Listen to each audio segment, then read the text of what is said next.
할렐루야. 오늘도 말씀으로 주님과 동행하고 계신 여러분을 주님의 이름으로 축복합니다. 함께 보실 말씀은 사사기 20장, 21장이 되겠습니다.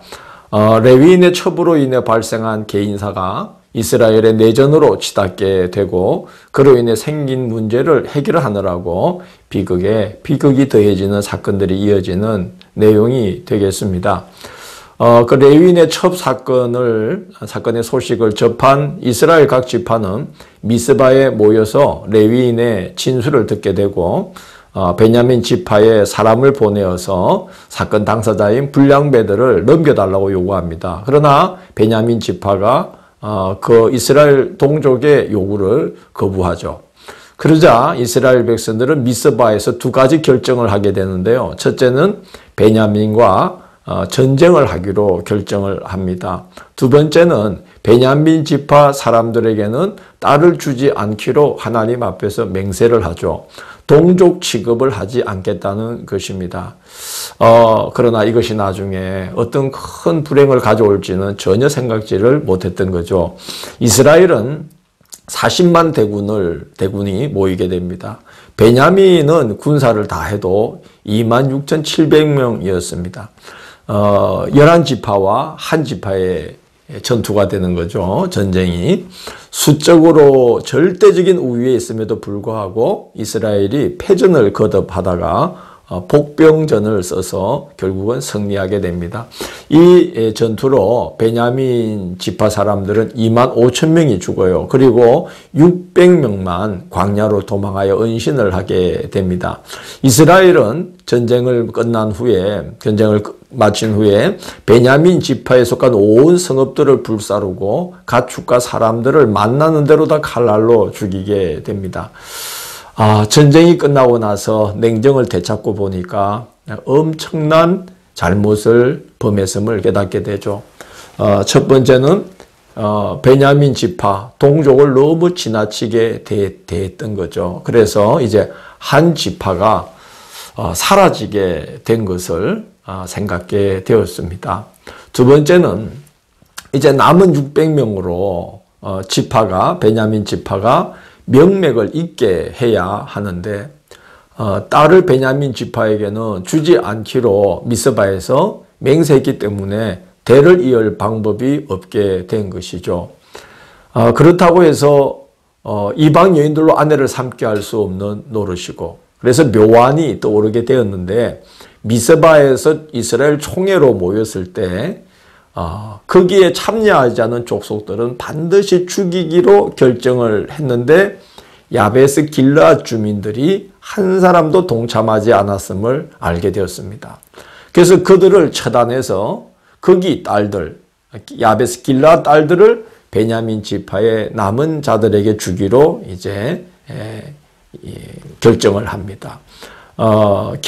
야베스 길르앗 주민들은 총회에서 맹세한 바가 없기 때문에 그들을 처단하기만 하면 이제 그 딸들을 베냐민 지파의 남은 자들에게 주면 그들은 맹세를 한 바가 없기 때문에 그 미스바에서의 총회에 그 결정을 어기지도 않고 맹세를 어기지도 않는 그런 이제 일이 되는 것이죠. 그렇게 해서 이제 용사 2만 명을 보내어서 남자와 동침한 적이 없는 처녀들 외에는 야베스 길르앗 주민을 모두 칼날로 죽입니다. 성경에 보면 어린 아이들도 죽여요. 동족 상잔으로 인해서 발생한 문제를 해결하느라고 한 것이 동족 상잔의 비극이 또 반복되는 결과를 낳게 된 거죠. 그런데 이 야베스 길르앗 중에 남자와 동침한 적이 없는 처녀를 다 해야 400명밖에 안 되었어요. 그래서 이제 베냐민에 남은 사람이 600명이니까 200명이 모자랍니다. 그래서 아내를 얻지 못한 베냐민 지파 200인에게 명절에 실로에서 춤추는 실로 여자들을 붙들어서 각기 자기 아내로 삼으라 라고 명합니다. 그리고 실로 사람들이 항의하면 자기들이 소란을 잠재우겠다고 약속을 합니다. 실로 사람들은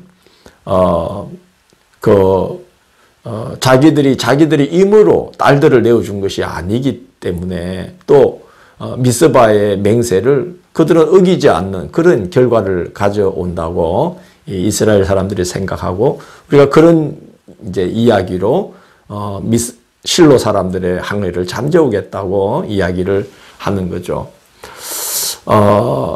그러나 그렇게 해서 이제 그 200명의 남은 베냐민 지파 남자들도 아내를 얻게 됩니다만은, 하루아침에 부모 형제를 잃어버린 그 여인들, 또 하루아침에 딸을 잃어버린 실로 사람들은 얼마나 큰 충격과 상처를 받았겠어요.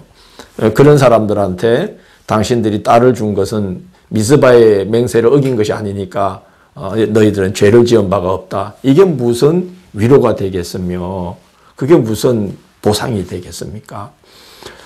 사사시대가 영적으로 흑암의 구렁텅이에 빠져들자 그들이 하는 짓마다 이렇게 비극을 당하는 길로 들어서고 있음을 사사기의 기록의 마지막 부분들이 우리들에게 보여주고 있습니다. 성경에 보면 내 영혼이 잘됨 같이 내가 범사에 잘되고 강건하기를 원하노라 하는 축복의 말씀이 성경에 있죠.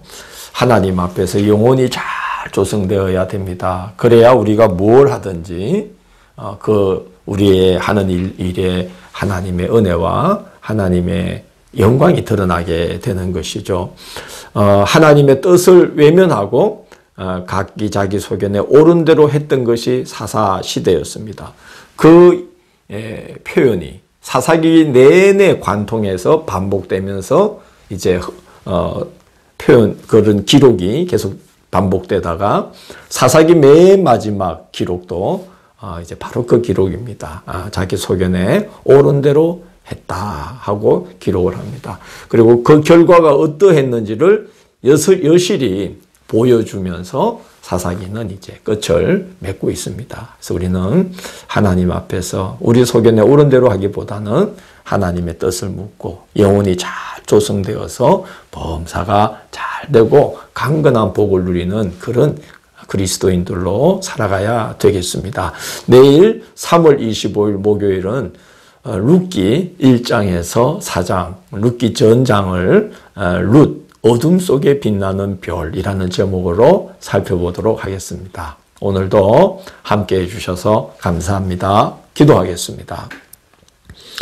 사사기를 통해 우리가 하나님 앞에 바로 서지 않으면 우리가 무슨 노력을 해도 무슨 힘을 다해도 그 결과는 복될 수 없다는 것을 우리가 보게 되었습니다. 우리의 남은 생애가 하나님의 뜻을 받들고 하나님의 뜻을 알고 하나님의 뜻에 순종함으로 말미암아 영혼이 잘된 같이 범사가 잘되고 강건한 복을 잃지 않도록 인도하여 주옵소서. 예수님 이름으로 기도드립니다. 아멘.